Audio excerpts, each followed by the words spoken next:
The Saflo range of infusion sets have been designed for subcutaneous infusion, most usually in conjunction with a syringe driver or an infusion pump.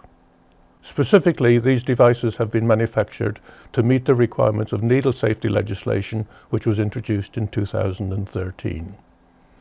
In this short video, we're going to look at the operations of the Saflo Catheter system. Before use, it is important to take note of the device lot number, which is clearly printed on the label of the device itself and on the box in which the device is delivered. This is important to make sure it is possible for the manufacturer to investigate any problems which may have been reported with this batch. Firstly, peel back the label and remove the device from the packaging. To prepare the device for use, it is necessary to advance the needle into the forward active position. To do this, move the blue slider forward until you hear a click, which indicates that the device is locked in the active position. You should prepare the infusion site according to your local procedures. When ready, remove the orange needle protector from the device and insert into the patient's tissue. Please note that you can vary the angle of insertion to achieve the depth that you require. Remove the front section of the backing paper and adhere the tape to the patient's skin.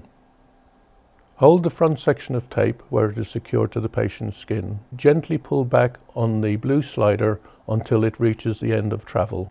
At this point, the needle is in its safe position and can be removed for disposal. Gently squeeze together the ends of the frame and pull the needle away from the infusion site. This can now be disposed of. Gently lift the back section of the tape and remove the paper covering, and then adhere this to the patient's skin surface. The device is now ready for use. Because of the very low priming volume of the catheter, it is not necessary to prime this part of the system. At this stage, it's important to choose the correct connection for the treatment anticipated. Currently, there are a choice of 3 different connections. The first is a very short tube connector with a needle-free port to allow you to do intermittent infusions. The second is a standard pump infusion line, which has a 100 centimeter length and can be connected to any standard syringe driver or infusion pump. And the third option is a standard infusion line with a side port attached to allow you to give extra medication as required during treatment. Once you've selected the appropriate device, it is important that it be primed according to local procedures. Once priming is complete, it can be connected to the catheter and treatment can commence.